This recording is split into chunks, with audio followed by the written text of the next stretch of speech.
Let's be real for a second. Parenting is probably the toughest job in the world, and most of the time, we're just winging it, right? We're running on autopilot, reacting in ways we don't even think about, ways we probably learned ourselves as kids. But what if we could switch off that autopilot? What if we could find a compass to guide us? That's what we're going to explore today. Yeah, if you've ever felt that, you are definitely not alone. That feeling of being locked in a constant power struggle is just exhausting. But here's the good news. There's a way to step out of that cycle, a way to stop just reacting to the chaos and start responding with intention and actually strengthen your bond, even on the absolute hardest days. So here's our roadmap for this explainer. First, we'll look at that parenting autopilot. Then we're going to map out the 5 main parenting styles. After that, we'll zero in on what's called the authoritative sweet spot. Then the fun part. I'll give you a practical, reflective toolkit.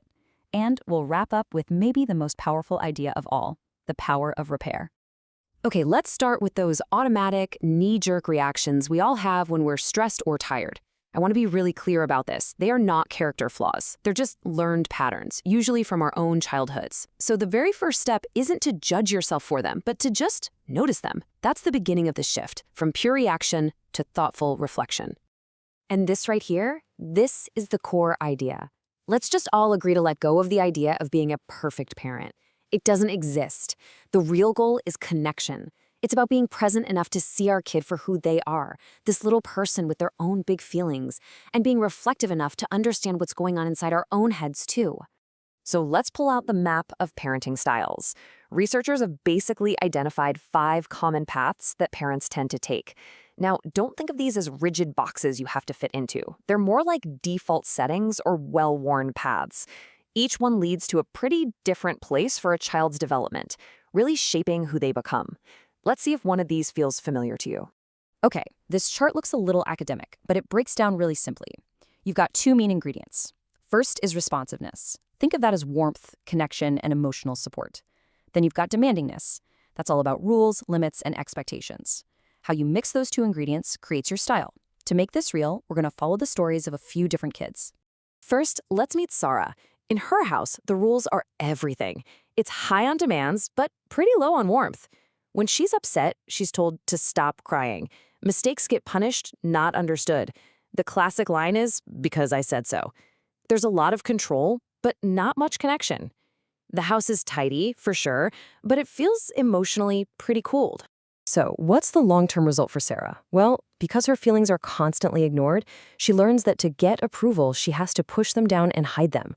This often leads to what's called an anxious avoidant attachment. She might avoid emotional intimacy later in life, and as an adult, she might really struggle to even know what she wants because she was never given the space to figure it out. All right, now let's meet Peter. His house is the complete opposite of Sarah's. It's all warmth and love, but there are almost no rules. Low demands, high warmth. If Peter wants to eat cookies for dinner, sure. If he wants to stay up late playing video games on a school night, no problem. His parents want to be his best friend more than his guide. But without any limits, Peter never really learns self-control. He has a hard time when he doesn't get his way and can come across as pretty inconsiderate to others. This can lead to an anxious, ambivalent attachment style.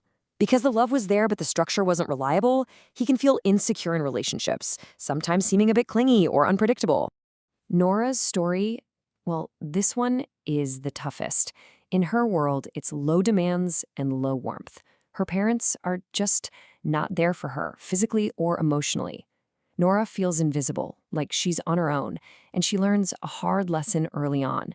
Nobody really cares what she does or how she feels.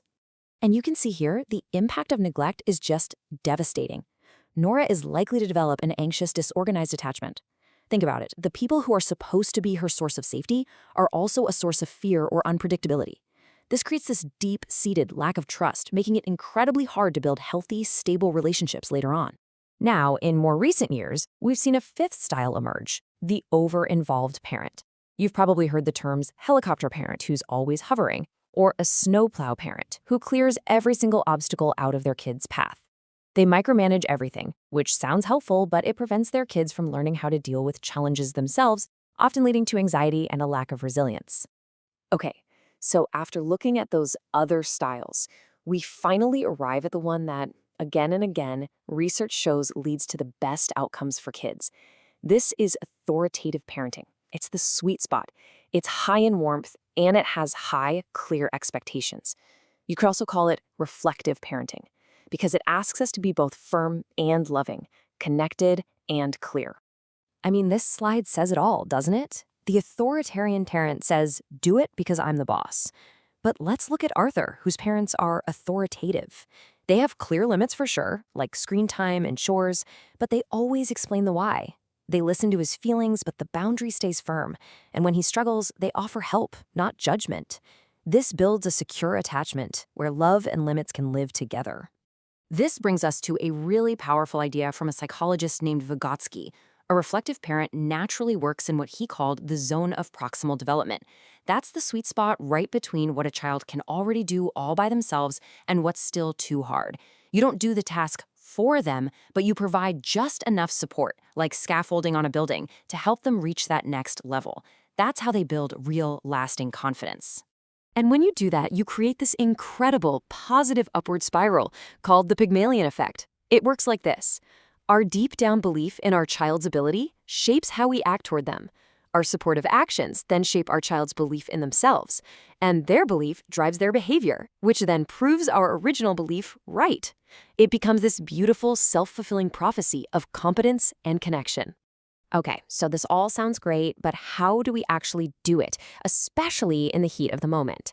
Let's get practical. I want to give you a few simple, powerful tools straight from social work practice that can help you become more reflective.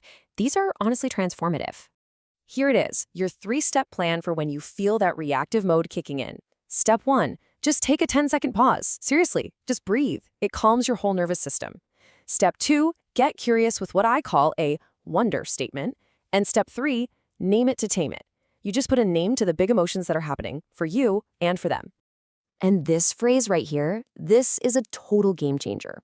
Instead of an angry, why are you acting this way, which just sounds like an accusation, try shifting to, I wonder what's making this so hard for you. See the difference? It completely replaces judgment with curiosity. You immediately go from being their opponent to being their ally, and that opens the door for a real conversation. And now for the last piece, which might just be the most important thing we talk about today. We are all human. We are all going to mess up. We will yell, we will get it wrong, we will fall back into our old autopilot patterns. The goal is not to be perfect and avoid those moments, those ruptures in the connection. The goal is to get really, really good at repairing them. And this slide shows it perfectly. A rupture is that reactive moment. Stop crying. It pushes you apart. But a repair is that reflective moment that builds the bridge back to each other. Hey, I'm sorry I raised my voice. I was feeling overwhelmed. Can we try again? Saying sorry doesn't make you a weak parent. It makes you a human one. And it teaches your child that relationships are strong enough to handle conflict. You see, a secure, loving bond isn't built in 1 or 2 perfect, Instagram-worthy moments. It's built in thousands of small, messy, everyday moments. Moments where we mess up and then we choose to pause, reflect, and repair the connection. That's how our kids learn, deep in their bones, that they are safe, that they are seen, and that they are loved no matter what. And so as we finish up, I want to leave you with this one simple question. You don't have to overhaul your entire parenting style overnight. Just think about this week. What is one small moment, maybe when they're melting down over homework or refusing to go to bed, what is one moment where you could choose connection over correction? Because that one small choice, that's where this whole journey begins.